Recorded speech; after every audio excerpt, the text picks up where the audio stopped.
So the plan for today is to go through a number of different things, because now that we are in a remote environment, I'm sure many of you are curious about what is happening in terms of student involvement. And we'll talk about your role as an advisor to a student organization. With the upcoming election, there's a number of civic engagement initiatives happening.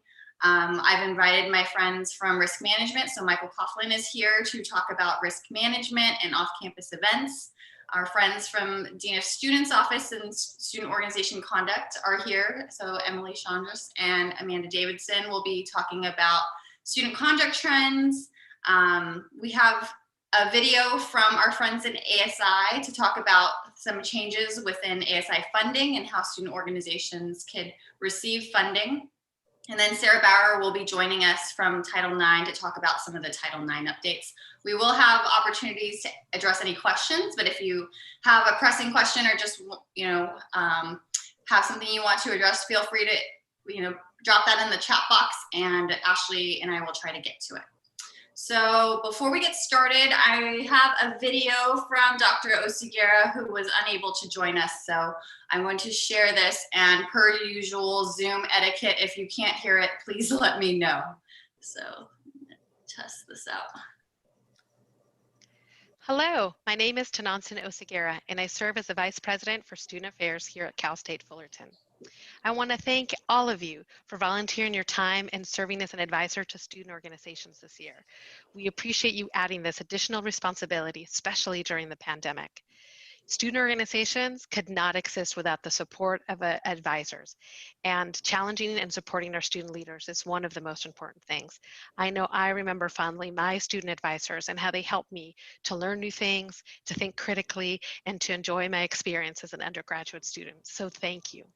During this time of remote learning, please reach out not only to your student leaders, but to the members of the organization as well. It's important to check in with them just to see how they're doing, and trying to drop in to any virtual events this semester. I guarantee you, your students would love to see you there. And as we can be a source of help and support, please connect with the Office of Student Life and Leadership. They're here to help guide you, support you, and make sure that this additional responsibility you've taken on is not too much, and it's also enjoyable for you. Thank you. Awesome. I just wanted to echo some of the things that Dr. O said in terms of thanking you for all that you do, because we know that there are just about 300 student organizations on campus, and there's only a handful, less than a dozen of us, and I think there's 7 full-time staff members in our office, and so we could not support all of our organizations without you.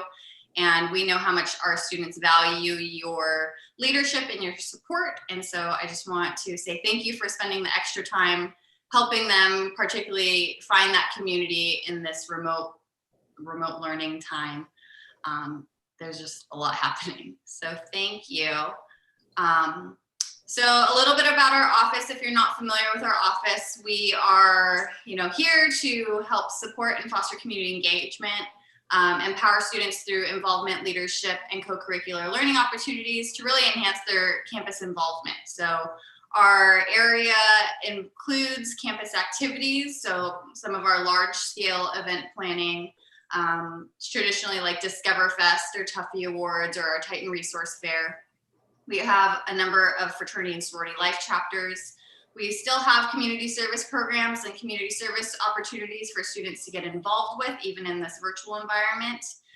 We are hosting a number of different leadership workshops and leadership retreats. As I mentioned, we have just about 300 student organizations on campus, and a handful of sports clubs that are still active and doing like virtual training sessions and virtual activities. So very exciting. This is our staff here. So we have a cute little news article. If you're supposed to be able to click it, and then it will take you to a link to learn a little bit more about all of our staff. This news article, as I said, I will share this all out with you, has an introduction of all of our staff members, when they're in the office, and why you might seek them out. So we're trying to, be a little bit more personal in this remote environment, because it's hard to really get that face-to-face time with our students. So You can learn more about our staff at that news article on Titan link. Our fall 2020 student organization overview. So a few things I wanted to share with you. We've been updating our website, and so if you visit our website, there is a nice dashboard that is now available. I'll pull it up here. And so if you go to our website, you'll see this information at the bottom, and this is live data, so it's very exciting. We have a total of 296 student organizations. Of the 296, we have about 293 unique presidents and 288 unique treasurers. And you can see how they're all breaking down here. And so if you click on it, you'll see we have 123 academic or departmental affiliated student organizations. And then they're all broken up here based on their college that they affiliate with. And so you can this is all live data. So we're very excited that we have this technology to be able to provide that information to our Titan community. If you don't know, we're going through our new org registration process beginning November 1st. So that starts just in a few weeks. And groups that might have missed the re-registration deadline over the summer will be able to re-register during this period too. So during the month of November, we're going through another window of registration. So if you have questions about that, feel free to reach out. So in the registration form, we'd asked a number of different questions. And so we asked a question in the registration form that the presidents filled out for them to identify the category that best describes their organization and estimate their membership size. And so about 40% of student organizations are less than 20 people, and about 73% are less than 50. So that gives you a good idea of what our student organizations are looking like these days. And so as you are thinking about your particular student organization that you support, you can see kind of where they fall in the means of membership sizes. And then, as you know, there are certain qualifications that student leaders that are serving in the president and treasurer role must meet. So those include, they have to be registered for courses and have to meet a certain GPA. And so as we're doing those checks to see if they meet those qualifications, we were also able to see class standings. And so one of the things that I always find just unique is that most of our student organization leaders are seniors. And so you as advisors play a really critical role in terms of helping the groups transition from year to year, because as they graduate, whether that be in December or in the spring, they might need additional support just to maintain that momentum from year to year. So it would be great to increase, the juniors and sophomores involvement. And so if you have opportunities to give that encouragement, and we also have programs like the Emerging Leaders Retreat that we can help, develop those leadership skills for those students who might not see themselves as leaders. Please reach out and connect them to our resources in our office.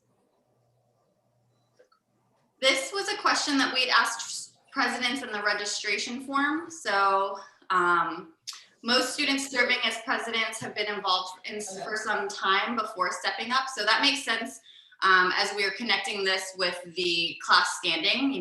Most of them were seniors in the previous slide.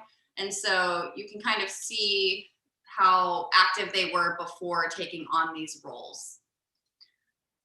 We also asked them to select their employment status. And so we were able to capture this information only for our presidents. So you can see a lot of the students who are involved are full-time students.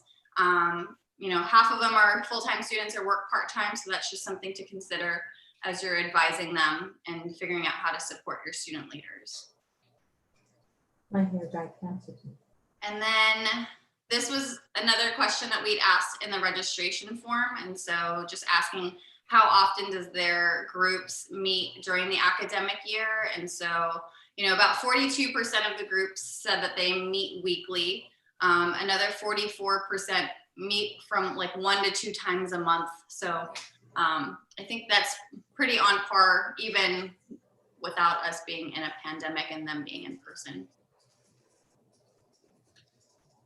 Here is some data in terms of GPAs. And so student organization presidents and treasurers are required to have at least a 2.0 to serve in their roles. And so we can see the undergraduate student leaders are doing really well in class. And they're doing well in the classroom, and I'm led to believe that their campus involvement does have a positive correlation to their academics when compared to the all university average. The graduate leader GPA doesn't fluctuate too much. It's still around the 3.7 marker. So that's still pretty promising too. So good data. We've been tracking this for a while, and this number is actually up from, I think, from the last academic year. I think it was at like a 3.1 or 3.2 before. So it's definitely increased from last year. So talking a little bit more about what we've been doing in this remote environment, it really started, in spring. I think we're in day, I forget, like 3 or 220. I think we're in like day 220 something of being in this remote working from home situation. And so back in March, we pivoted our virtual student organization celebration event called Tuffy Awards to be virtual. And we also created a new virtual engagement award. And so that was very exciting. And we had a number of groups involved with that. And so we also have been hosting our summer leadership workshops online with a number of different campus partners. And so we even recorded our virtual engagement panel with our inaugural Virtual Engagement Award nominee, so that to promote like this peer-to-peer learning opportunities. We and our campus labs, our provider for Titan Link, have made a number of different upgrades to Titan Link. And so since March, we've also onboarded a number of different campus departments so that campus departments can start to communicate what events and things that they have going on to the campus community. Video embedding has been a nice feature on the platform to embed various videos from YouTube onto their profile pages or onto news articles. We have online event locations. We increased the number of event categories. We're really trying to use the text messaging feature. And we've increased the number of news articles that are out there. We even have, so if your students have questions about how can they do events virtually, we have a whole list of information of what they can do to host virtual activities. We put in the video from our panel discussion from this summer. Different platforms that they can use, marketing ideas, self-care opportunities, ways to connect with each other. And we keep updating this list. So recommend coming back to it as often as you can, because there's a lot of good stuff that our staff has put together in this list.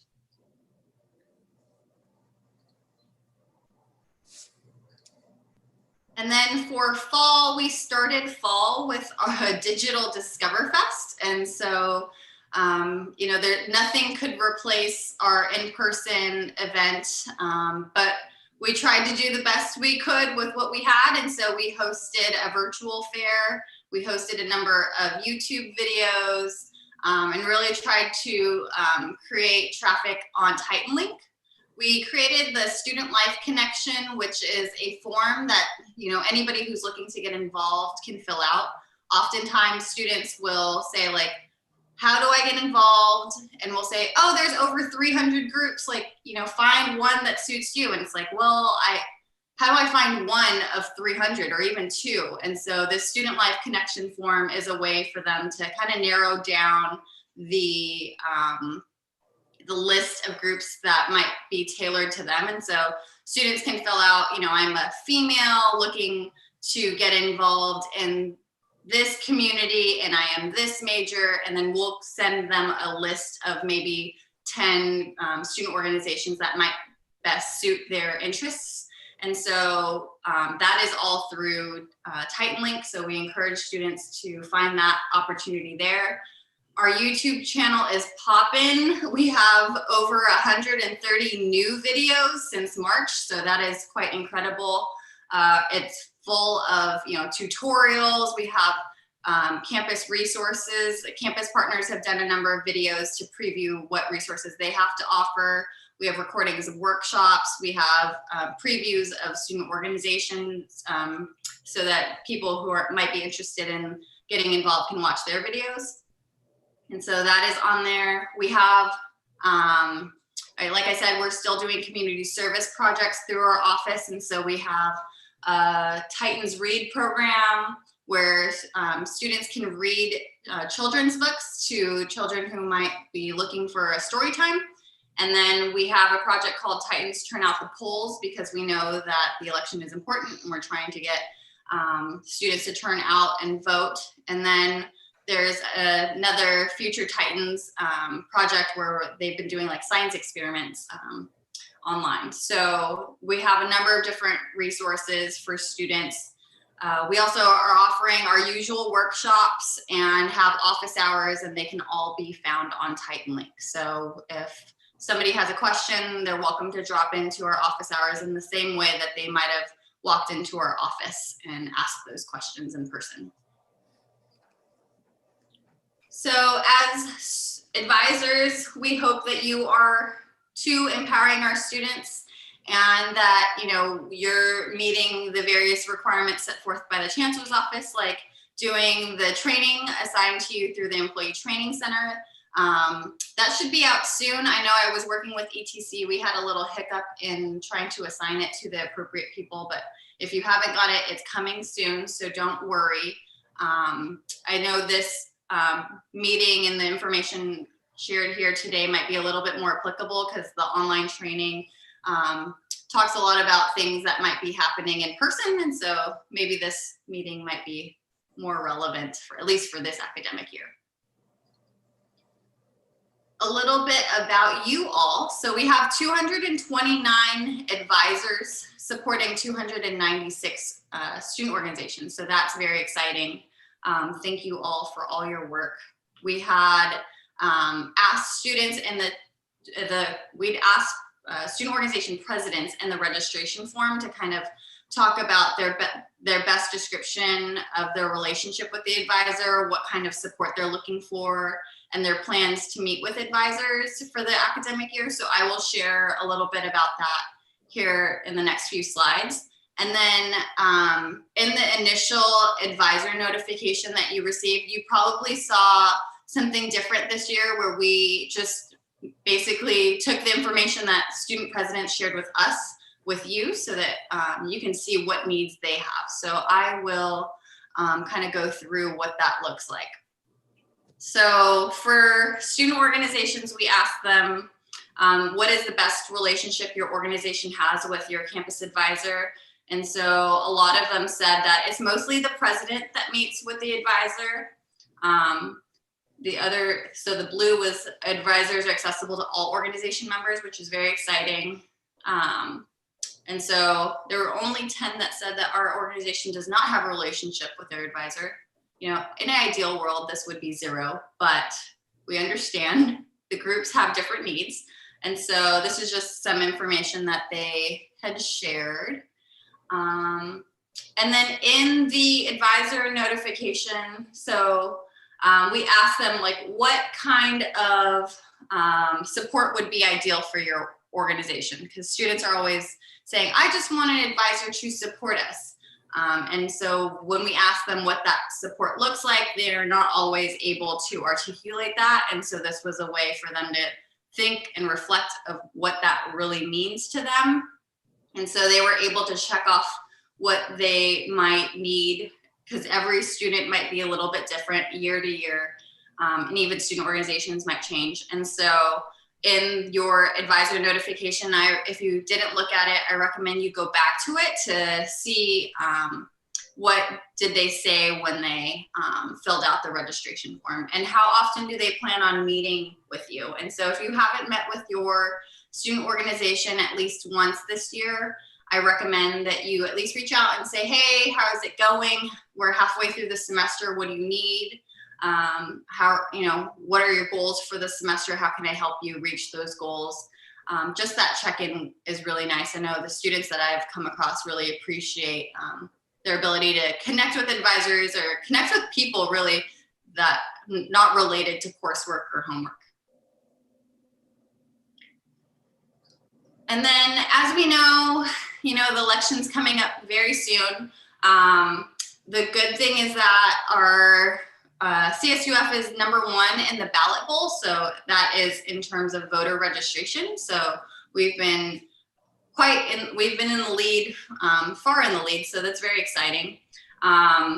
They know it's important. And I think students are starting to realize that, it is their civic duty to participate in this election. But I encourage you as advisors to really meet with them and ask them, why is it important to them, and why is it important to their student organizations, and how can they connect the larger issues at stake to their organization so that they're really civically engaged, not just for this election, but after the election. So maybe you're the advisor to the adventure club, and maybe they're very, aware and concerned about climate change and sustainability of the national parks. And so being able to connect those ideas to their organization, or maybe you're a gender-based organization and you care about sexual violence and preventing sexual violence. I think there's there's so many issues and there's so many things, and the more that you're able to encourage them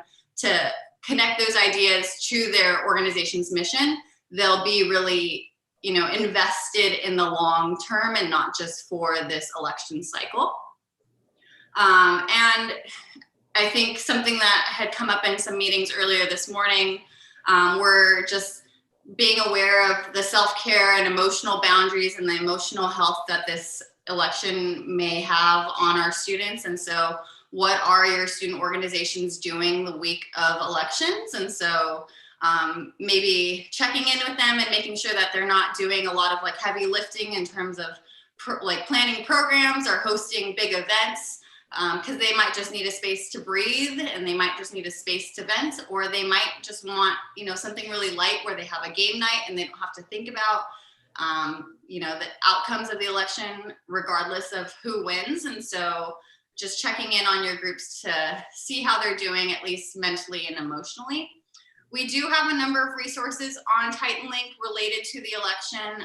Government and Community Relations also has done a phenomenal job updating their website and connecting students to resources. And so I put those links here. And then sorry about that, I will pass it along to Michael. Okay, good afternoon, everybody. I'm Michael Coughlin. I'm the University Risk Manager, and we've got two topics on our slides today. One is the insurance program we have for clubs through the Chancellor's office. And then toward the end, we're going to talk about how what clubs need to think about when they're having an event off campus, especially in these let's say they're challenging times. Okay, next slide, please. Okay, so the Club Liability Insurance Program, CLIP, came into existence only about 3 years ago. So it's a relatively new program. Before that, there was no insurance that a club could access should they get into a bit of trouble. So it's a good thing, the Chancellor's office, kudos to them for getting, pulling that together and offering out to the 23 campuses. CLIP covers activities both on and off campus. It's essential that the club be officially recognized by the university. So one of those 296 clubs that Gleanne spoke about, those are the only ones that would be eligible for this insurance under CLIP. The coverage is $1 million of general liability coverage for each loss, which seemed like a lot of money, but depending on the circumstances of the accident, may not be enough in really terrible circumstance. The total insurance available to all the campuses for all losses in any given academic year, July to June, is $5 million. So once that's paid out on how many ever claims, the insurance doesn't have to pay anymore. That doesn't mean the club wouldn't be liable for any losses above that. That's just the maximum amount the insurance has signed up to pay for any given coverage year. There's coverage at smaller amounts for property damage, medical payments, and first aid coverage. Next. Okay, now why do we need CLIP? First bullet spells it all out. Students acting as students aren't considered university employees or university volunteers. As a result, the university's general liability insurance doesn't cover students in those cases. So students, a student employee, then they're covered when they're acting as an employee. But when they're in their student role, whether part of a club, not part of a club, they're not covered by the university's insurance. And additionally, clubs are considered to be independent from the university. It's part of the, what are those things called? High impact practice that the students in the clubs, in their leadership roles, take on, responsibility for themselves. So the advisors are just counseling, mentoring, and helping the club officers interpret CSU and university policy. They're not leaders of the club. They're not supervising any of the activities of the club. Next. Okay, these, all but the last bullet on this page are what the CLIP policy does not cover. Nothing about automobiles. All fraternal organization activities, even academic ones, are not covered. None of their activities. Alcohol at club activities kind of is self-evident. Any hazing, any injuries resulting from athletic activities, intentional discrimination, any of that stuff isn't going to be covered by CLIP, which means the club and whatever assets its members may have, would be at risk in any of those situations. The policy does cover sexual harassment, abuse, and molestation. Hopefully we won't have to worry about any of that stuff, but there is coverage available. Next. Okay, so when you're considering an event, these are important risk factors to consider. Food, or is there any type of physical activity, travel, minors, alcohol, money involved, especially cash.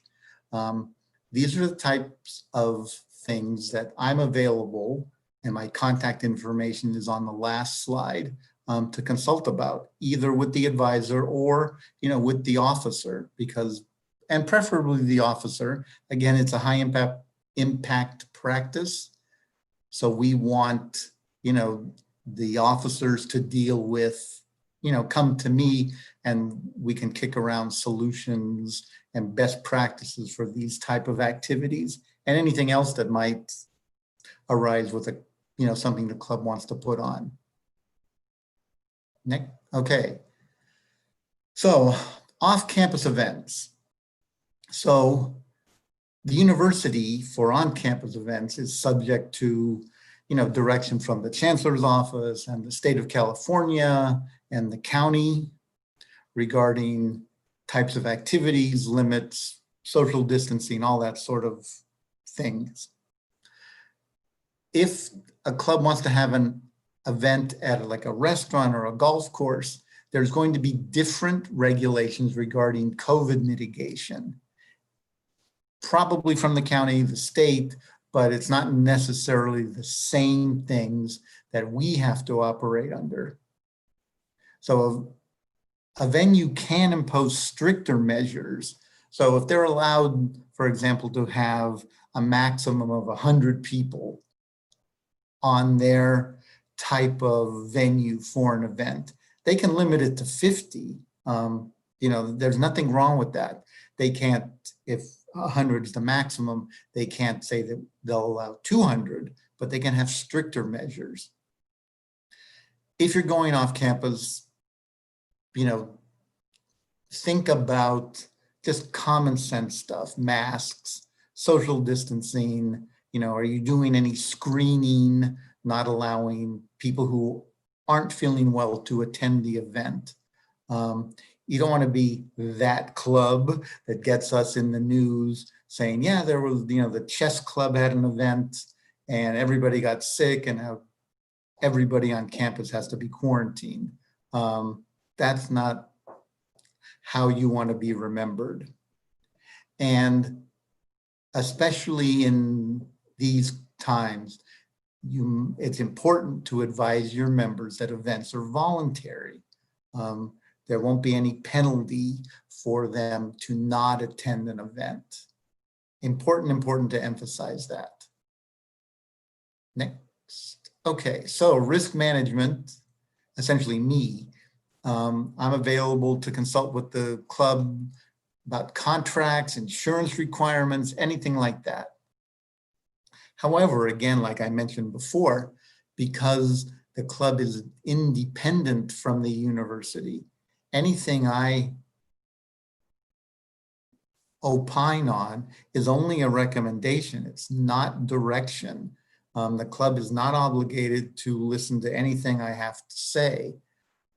So the club makes the ultimate decisions. The club signs the contract to have the event at, you know, the Fullerton Golf Course, not the university. So, you know, you can ask and, you know, I'll give you my best advice, but it, you know, you're not, again, you're not under any compulsion to accept it. You can go in one ear and out the other. And here's how to get in touch with me. Currently, it's best to email me. The 657 number is my office phone. It doesn't, you know, I don't have it that phone ringing here at home. So email me. My box never seems to get full, unlike my voice messages. So anytime you need to, you know, run something by me, feel free. That's how you'll get in touch with me. Thanks. And questions, I guess they'll send them through me through the chat box. Yeah. You know, just reach out to me online by my email. Yeah, I think ultimately we are just really encouraging students to host their events virtually. I think that is the safest way to, you know, get together. And so hopefully we'll be able to return to campus. But in the meantime, as advisors, we just recommend that you continue encouraging to do a number of virtual activities and reference the, you know, list of virtual engagement opportunities that they can do with their members, and we'll be sure to send those links out to you all. Next, I will introduce my friends in student conduct. And so I will stop sharing because I know you all have your own slides. Awesome. Thank you, Gleanne. Thanks for your patience while I pull up our slide really quickly. Okay. Let me just make sure I get set up.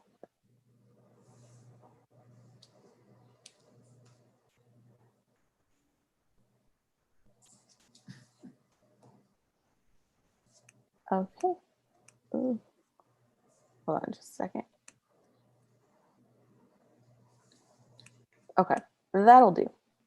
All right. Well, hi, everyone. Thank you so much for having us today. My name is Emily Chandras. I'm a coordinator in the Office of Student Conduct, and I'm also here with Amanda. So Amanda, I'll let you go ahead and introduce yourself too. Hi all, it's nice to see everyone. I'm Amanda Davidson. I'm the Associate Dean of Students and Director of Student Conduct. All right.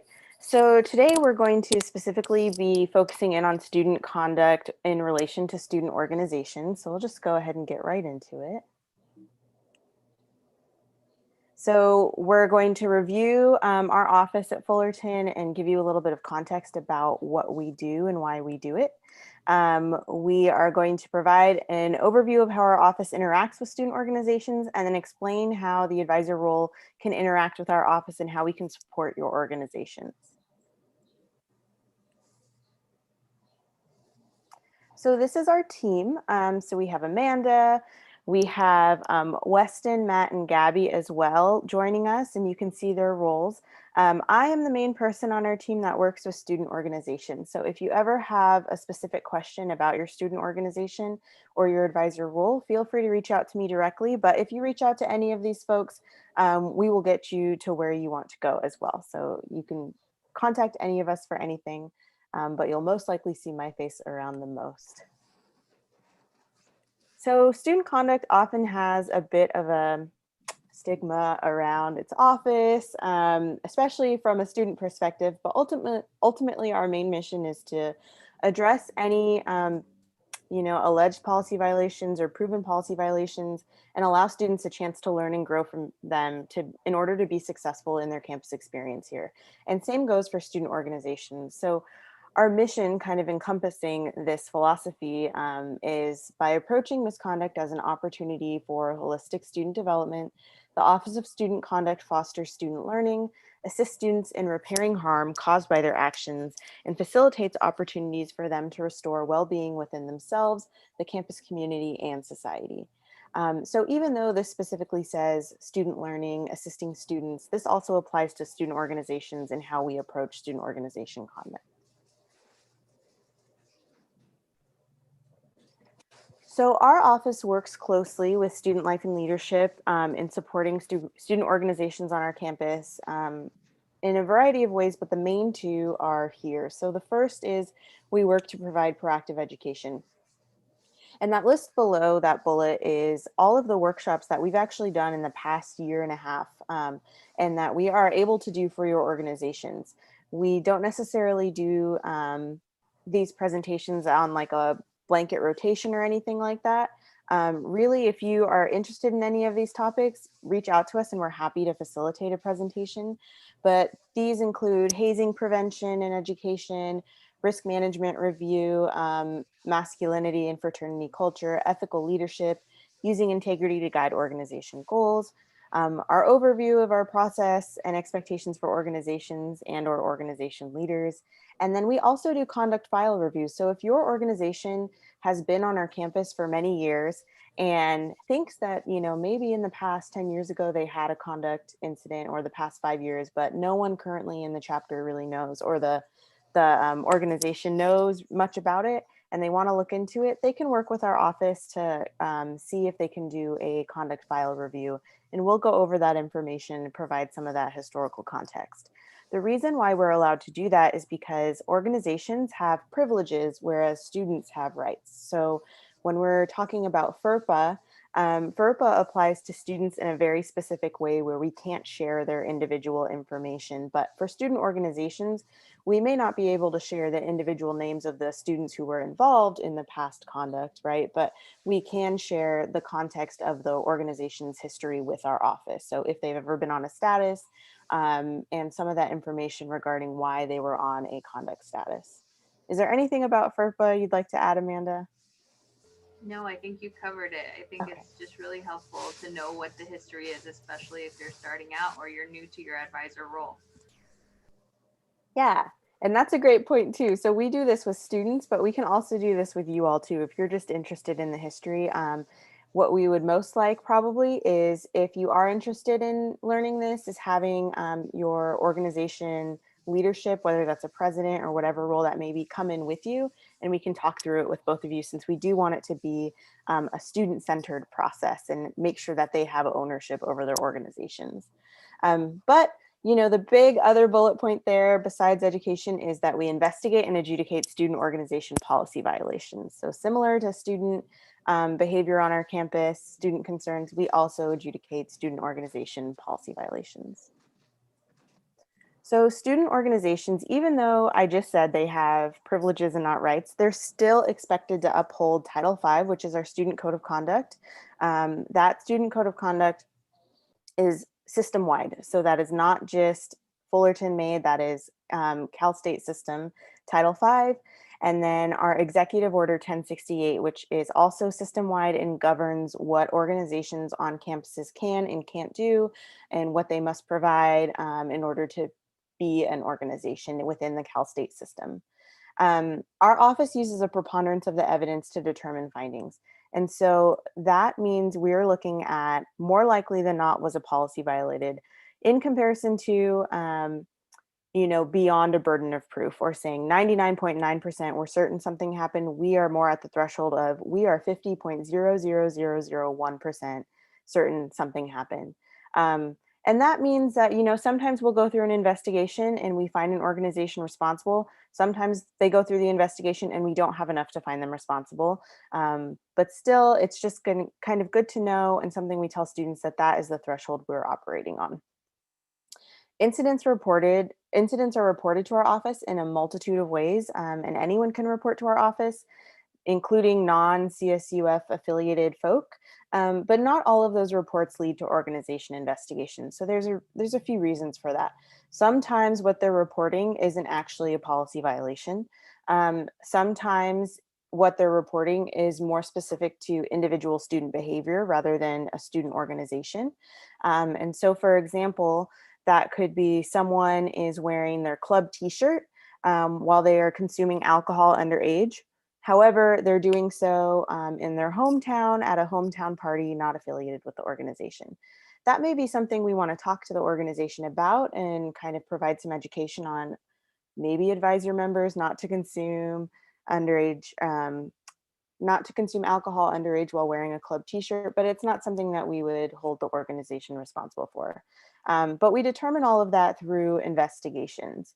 And so if an organization is investigated, student conduct and or student life and leadership will connect with the organization's advisor, and or if there's a headquarters staff or a national organization staff, if applicable, we will inform all of those folks before that formal investigation occurs. So we'll reach out and provide some context on the report we received and why we're moving forward with an org investigation rather than an individual investigation.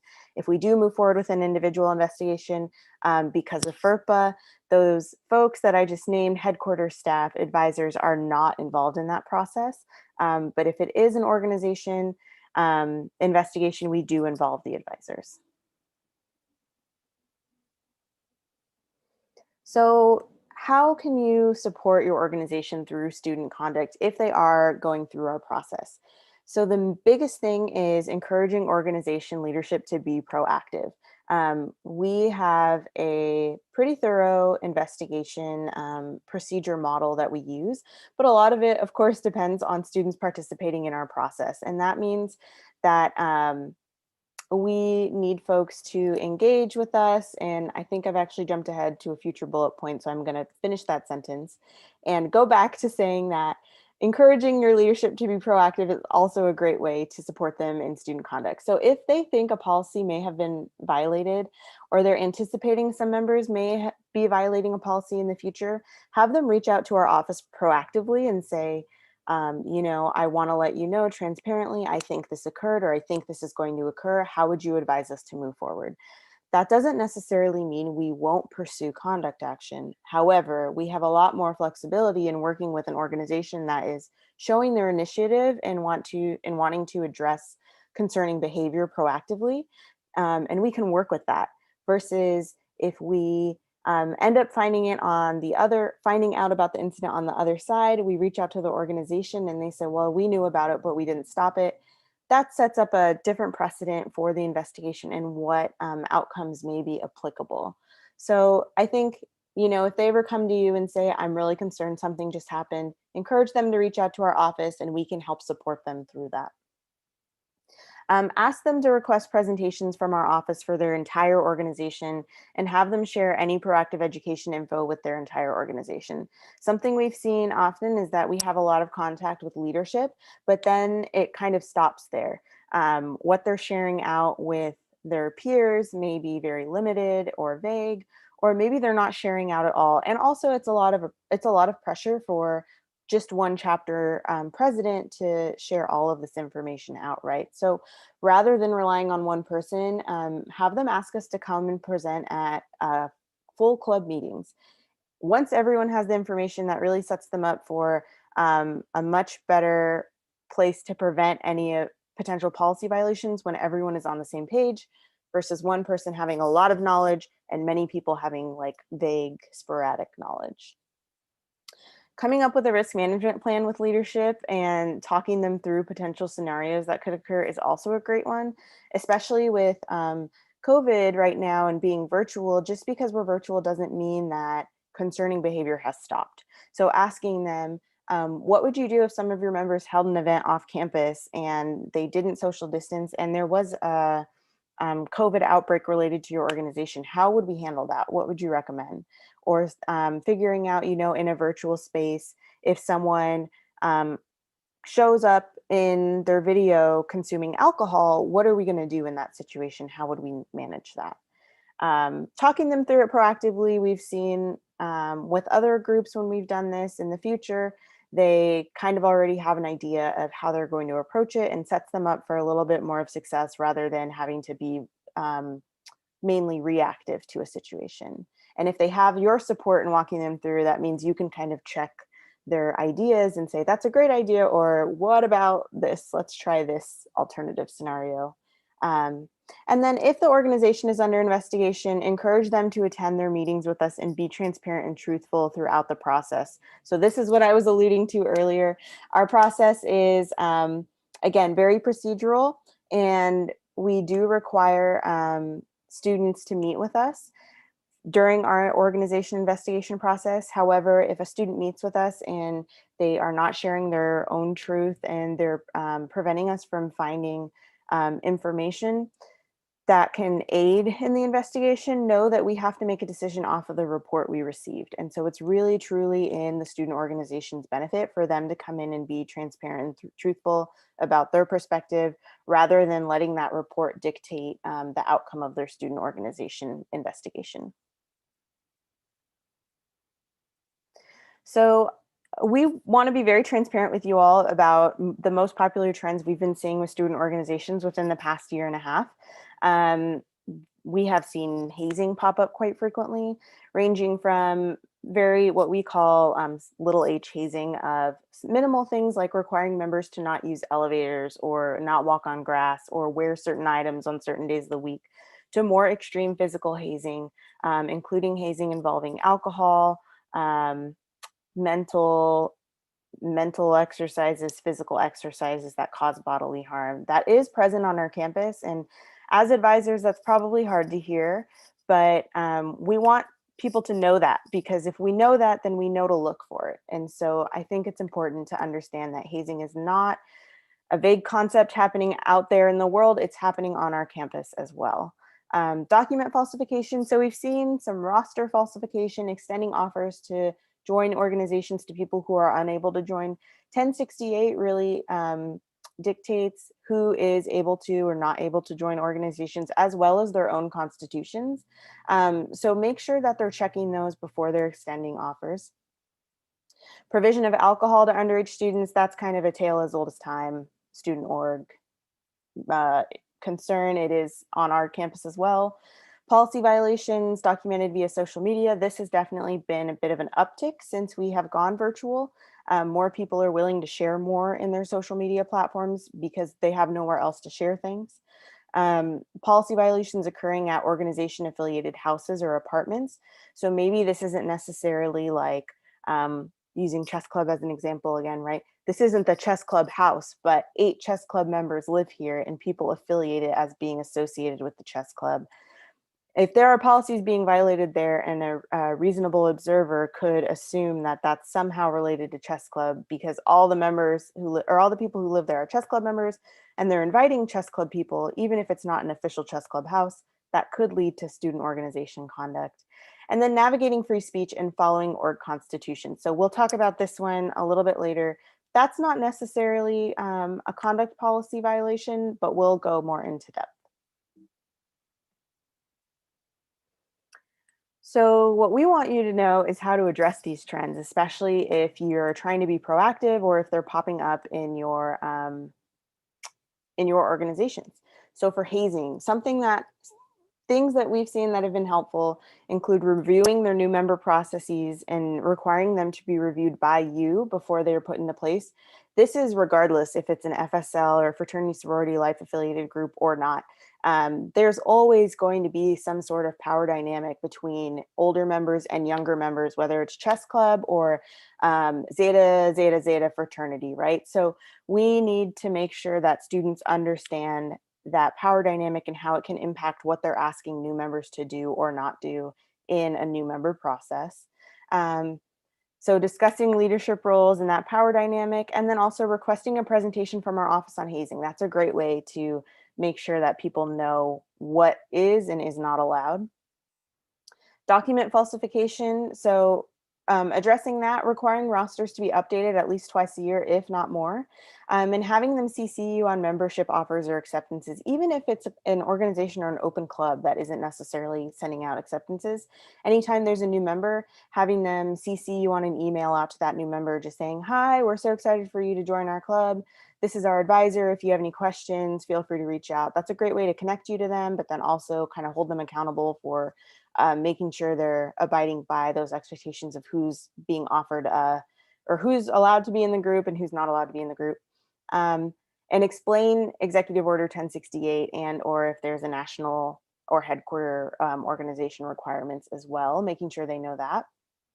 Provision of alcohol, review Title V with the organization and explain the difference between individual student activities versus organization-sponsored gatherings. We can't control what students are going to do, and chapter presidents can't control or chapter club org presidents can't control what all their members are going to do. However, if each individual is very clear on what their responsibilities are, the organization and club has a little bit more leeway to later go back and say, you knew what the expectations were, individual member, and now we're going to hold you accountable for your behaviors because this has impacted our organization. Policy violations documented via social media. I think it's a really great time to talk about social media footprints with students on our campus right now, regardless of whether they're in an org or not. But things like having the org name in their Instagram bio, but then doing something that violates policy in an Instagram story, explaining how that can attach to the organization, even if they're not thinking about it consciously in the moment. And then policy violations occurring at organization affiliated houses or apartments, reviewing 1068 with the org and being clear with them that if they do not want an apartment or a house associated with the organization, they cannot host events at that space and invite those org members there, right? They can't give the space an official name known by org members. So going back to chess club, if it's called the Queen's House, and all the chess club members of past and present know that, if we go to those members and say, well, tell us about the Queen House, and they say it's not an official chess club house, we're going to say, well, why do all these chess club members know about it, right? Why does it have an actual name that's been introduced to work members? One thing I'll just add to what Emily's mentioned here is these last 3 bullets are really hot topics right now because of this virtual environment. So a lot of folks aren't in the normal spaces and places that they'd be meeting or having some of these events. So it becomes this open, we don't have expectations or any boundaries set around what does it look like to participate or engage in these virtual ways. And so whether it's social media or whether it's a virtual event or someone's house that they're gathering at because they can't meet on campus during COVID, there's a lot of gray areas. So if you have concerns or you hear students talking or asking questions about how do we engage, reach out to us. We're happy to talk through and troubleshoot. And Amanda, we actually got a question in the chat about what is our relationship with the police on campus? So I'll have you answer that too. Yeah, so we work closely with the police. I'm in a lot of meetings with various officers or detectives or the captains there. So whenever there's issues that happen on campus and they get reported to their office, they'll typically loop us in, and vice versa when we need some action on their part. And so we work very closely. So if there's ever a question or maybe somebody goes to the police to report something, usually they notify us. So I don't know the context, but we do work pretty closely with UPD. And then I'll just add to that too, that doesn't necessarily mean, you know, if we're finding an organization or a student responsible for underage alcohol consumption, then we're reporting that to the police. It just means that exactly what Amanda said, we do have a working relationship with the police and we are pretty collaborative with their office when it comes to organization. Okay, so navigating free speech and following org constitution. So that asterisk there, because free speech is allowed on our campus and is not necessarily a policy violation. Same with following an organization's constitution. That's something that maybe student life and leadership can address with an organization, but is not necessarily against our student code of conduct. However, targeted speech or pervasive or harassing speech that continues after being asked to stop could be a violation of conduct policies. But really supporting an organization and preventing acts of disruptive free speech, such as profanity or using inappropriate language, can be done by you all as advisors, making sure the org is setting expectations for communication in virtual spaces. So this includes covering what happens in real time if someone uses inappropriate language that violates these expectations. Are we stopping them from being able to use the chat?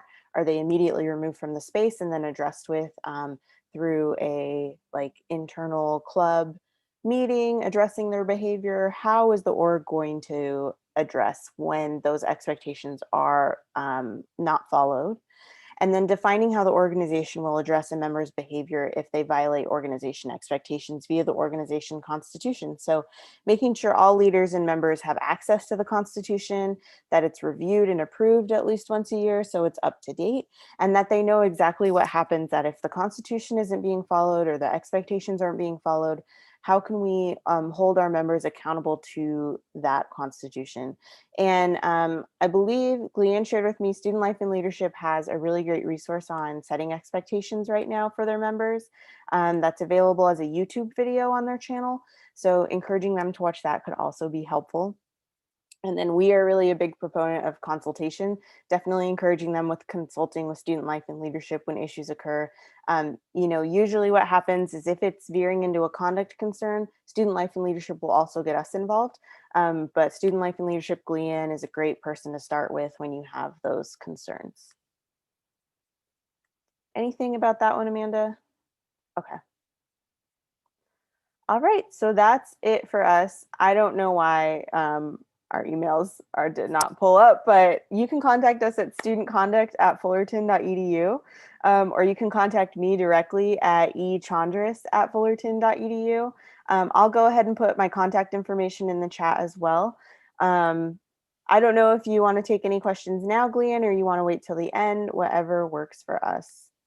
Let's take it at the end, and Okay. then we'll also be sure to include your contact information when we email out this recording to all our advisors. So. Okay, perfect. Then I won't put anything in the chat, and I'll just. Or if people have questions and they want to bring them in the chat, feel free to drop questions about student conduct in the chat box, and I'm sure Emily and Amanda can answer them there. I'm going to share my screen again. Our next section is about student organization funding. And so there have been some changes as to how Associated Students allocates student organization funding and what funding can be used for. Drew Wiley, Director of Leadership and Program Development, wasn't able to be with us here today, but he shared this video, and so I figured I would share this with you all. Hello, everyone. Thank you for joining us today at this advisors meeting. Wanted to say thank you to our student life and leadership colleagues for inviting us to present to you all today. We were asked to come and talk about a few topics related to club finances and funding. And so we're going to cover a few of those things today for you all. My name is Drew Wiley. I'm the director for ASI Leader and Program Development. And so my area primarily interacts with our clubs and organizations through the funding process. We have a number of umbrella organizations or councils, across campus that provide funding for events and things like that. And so my office works with all of those council groups to kind of manage and process their funds. So but we'll talk about a few different things today kind of related to that. And in order to do that, I'm going to do a screen share and sort of show what everybody needs to see. So the first thing I wanted to talk about is the agency account, or basically a club checking account process. And so clubs can access things even during our kind of pandemic operation virtually, or through our website. And so for clubs to do that, they would visit our ASI website at asi.fullerton.edu. From our main homepage, they would navigate to the services tab here and select accounting. And so when they do that, the website will jump through, sorry, it takes a little bit on my computer, to this accounting section. And so the thing for them is here in student organization agency accounts. When you click this drop down, it will display a number of links with resources to access and utilize agency accounts. There are instructions about how the agency account, or basically a club, club account works. There's a presentation here about online access so that they could check their balance or see what transactions have gone through. There is an account creation or change of signature form, and then an inactive agency account form. Both of these are required to set up a new account, and the instructions for how to do that are covered there. Following these, you have instructions for check requests and deposits, as well as a check request form and a deposit form. And so these forms are used to either create a check, right, to pay someone back, either a reimbursement or to pay some kind of a vendor. And then the deposit form is used to deposit money into the account. Those forms, are pretty self-explanatory once you use them, but the agency account check request and deposit instructions is something that I did want to talk about briefly. These have recently been updated with kind of guidance, knowing that right now we're closed or in a different kind of operation because of the COVID-19 pandemic.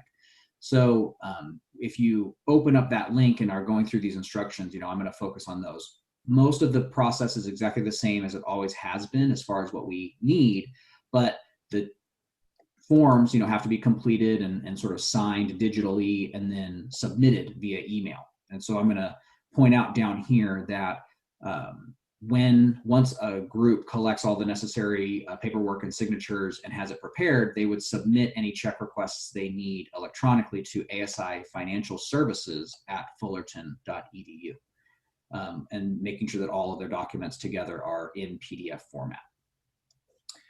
Besides that, one of the more challenging things that I think clubs are maybe struggling with or asking about are how to do deposits, right? Because our normal drop-off window is not accessible. We are still doing deposits. And so even during the current operations, in-person deposits can be made, but they have to be made by appointment. And so to do that, a club needs to reach out to our ASI Financial Services area by either calling the phone number 278-2404, or they need to email ASI Financial Services and indicate it's for an agency deposit in the subject line, and that will help route them to the right person. Besides that, if clubs do have checks or some kind of thing physical that they need that they can mail, right? So really only checks, no cash. They can do that by still doing the deposit form, putting that and the checks into the mail and mailing it to the mailing address here. It's also, usually, they will use the email to send a receipt once that's completed. And so again, the instructions are here. So really what we wanted to talk about was where these this information was housed on our ASI website, and to inform everybody that, again, agency accounts are still operating and clubs still can access them. The second item that we wanted to talk about was something that we call contingency funding, or basically it's a method of funding that a club can pursue when they maybe aren't a part of an ICC or a different funding or funded type of council or umbrella organization group. Any club or organization has the opportunity to request from ASI directly for funding for an event, or in this current situation, virtual travel, I guess. And so in order to do that, again, on our ASI website, a student would visit the student government tab here, about student government, and then that would bring them to here. And under our board of directors section, there's a finance committee. And so if you drop down this finance committee section, there is a description of the process for making that request for funding. In order to do that, they would need to follow the instructions written out here, which really starts off with them emailing our board of directors treasurer. They would use that to discuss their agenda item, get kind of better information, just all that stuff. And then they would follow along with the instructions provided here. That culminates with basically filling out this online WUFU form, or an online form submission that, again, captures all of the necessary information related to what they're making their request for. So the group would click on that link after they've followed those first instructions, and then they would complete this online form. At the very end, it has some places that they would upload a couple of files. This is all to be done in preparation for making their request, and then they would click the submit button. And so again, the process starts off with the group reaching out to the treasurer, and then we'll all they'll be assisted in kind of moving through the process of making that request. Finally, the last thing that we wanted to talk about was a recent update to some guidelines that came from the Chancellor's Office. And so earlier at the very beginning of the semester, actually, the Chancellor's Office sent out to all 23 campuses some updated or some clarifying guidelines related to the decision process for club event funding requests. So just before the semester started, these guidelines were sent from the Chancellor to all the 23 campuses, and asked that each campus begin reviewing their current policies and practices. These guidelines really don't have an effect on individual clubs or their events, but rather focus on ASI itself and any umbrella orgs or councils that provide funding for events. These guidelines from the Chancellor's Office clarify that the decision-making process for event funding must be viewpoint neutral in order to ensure that events are fairly considered.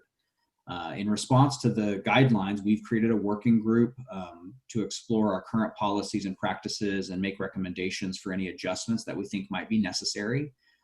That group includes some members of ASI, my department, as well as some members of Student Life and Leadership and other campus partners. As part of the process, we've been engaging with the umbrella orgs that manage these kinds of funding, and hope to make recommendations by the end of the semester. So again, at this point, these guidelines don't really affect any individual clubs or their events, but we wanted to share the info nonetheless.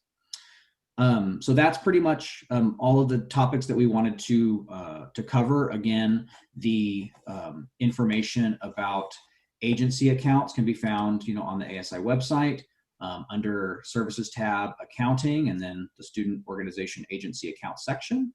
And the information about contingency funding for clubs is under Student Government in the About Student Government section, and then under the Board of Directors Finance Committee. So hope that this was helpful to you all in knowing how to advise your clubs. And if there's any questions, feel free to reach out. Thank you. Cool. Awesome. So hopefully that clarified some kind of financial processes and accounting for your student organization. Next, I have Sarah Bauer, who will be sharing some updates for Title IX. And so I will stop sharing my screen and turn it over to Sarah. Awesome. Thank you, Gleanne, and good afternoon. I am trying to share my screen right now, but I'm having some technical difficulties, so bear with me just for a second. There we go. All right, sorry for that delay. I do want to quickly introduce myself. My name is Sarah Bauer. I serve as the Title IX coordinator for the campus. I realize I'm coming in at the end. I'm like one of the last in the relay, trying to finish out what I think has been a good training with lots and lots of information. So I may talk quickly, and I'm going to try to get through this, but I'm also happy to take questions either today or offline if there are questions that I can answer. So for those of you that don't know, Title IX is a federal law passed in 1972, tells educational institutions who receive federal funding, they have to make sure their programs and activities are free from sex discrimination. So essentially, that's my job on campus, to make sure that our programs and activities at Cal State Fullerton, which includes student organizations, are free from sex discrimination. Sex in the CSU is defined by all of the, it's more of an umbrella term. It's a very inclusive definition. So we mean gender, sex, sex also including pregnancy, childbirth, and any related medical condition, gender identity, gender expression, sex stereotyping, and transgender. All of those are included in that definition, and they're all protected statuses.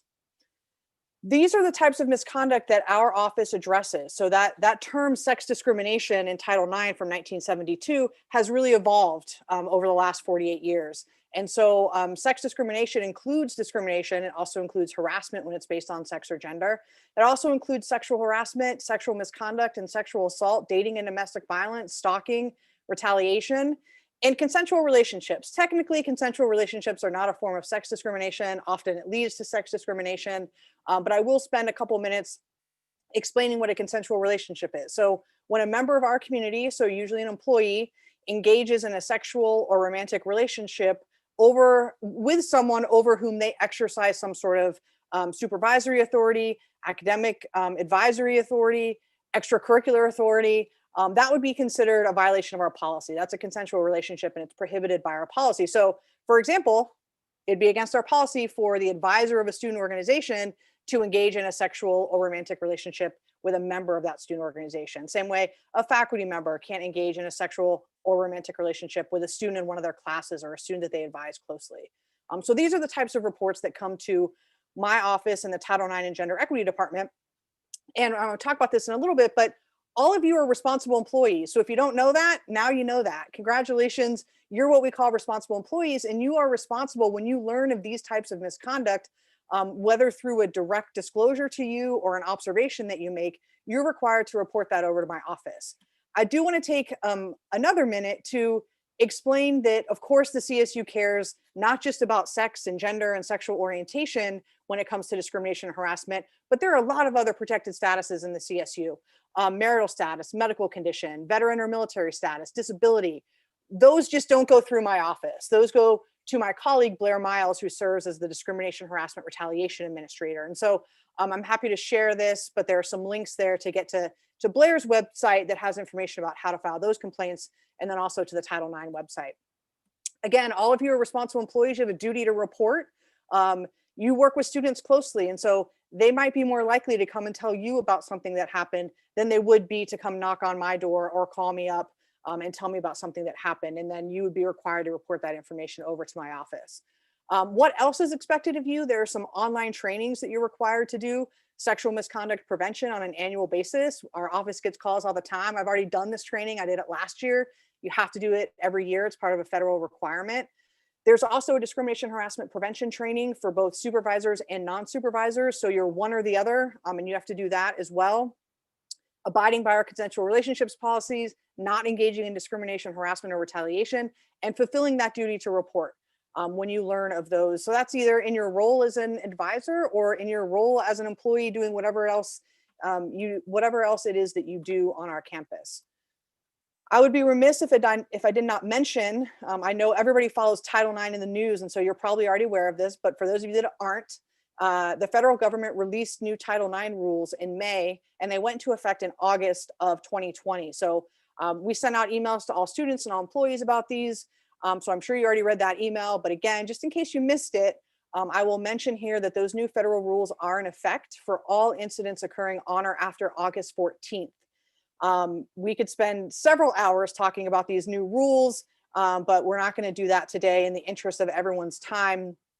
I am happy to provide more information to you all individually if you need it, but I do want to make sure you're aware that our executive orders 1096 and 1097 have been revised as of August 14th, 2020, and those new revisions are how our system will be in compliance with these new federal rules. This is just a quick flow chart for how our office, if one of you is a responsible employee reports something over to our office, we call that a report. We reach out to the person who's been impacted. So let's say you advise the math club and it's a student from the math club. We reach out to that student and we say, hi, I'm from the Title IX office, and we heard from the advisor of the math club that you were sexually assaulted, and we'd like to provide you with more information and resources about what the university can do to help you or action the university can take. We offer to meet with them. And they're not required to come in to meet with us, but we offer to meet with them to see if they want to file a formal complaint. And then we see if that formal complaint would be processed under these new federal rules or another set of rules that are some state mandates. That's what we call Addendum A, or under the general executive order, or if it's something that we would refer over to Amanda and Emily in student conduct, or if it's an employee, we would refer it over to our colleagues in human resources. So very simplified sort of flow chart there for how information comes into our office. I do just want to highlight these resources. I believe, again, you'll all get a copy of this presentation, but as you're working with students, just making sure that they're aware of certain resources: our Counseling and Psychological Services Center, Student Health, of course, the Title IX office, our Campus Confidential Advocate, which is an excellent resource, our University Police, and then there's some extra resources there for employees, and then also some off-campus resources as well. So with that, I will conclude, ask if I don't know if we're doing questions now or at the end.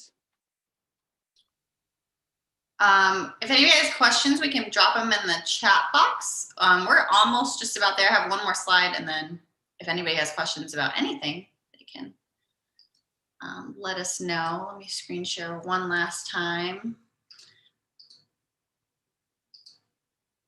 I just want to thank you all for being here. I know we're a little bit over time, but I just wanted to share these additional resources. We'll be sure to send out the slide deck to you, as well as the recording to anybody who had missed today's session or had to leave early. And so, as you know, we mentioned Titan Link. You know, this is our primary way we've been communicating with our student leaders, and it also allows us to text message those student organization leaders who might have signed up for that option. We also have our YouTube channel where this will be hosted and recorded. We have our virtual workshops and office hours, and as always, you are free to email us. I don't know if, let me open back up the chat. If anybody has any questions, now is the time. I'll allow people to unmute yourself. I'll undo that option. So yeah, that was it. I just wanted to thank all our campus partners for joining us today. We really appreciate your knowledge and expertise and support for our student organization advisors. If anybody has any questions, I'll stick around, but just thank you so much for being here and for supporting our student organizations. We couldn't do it without you.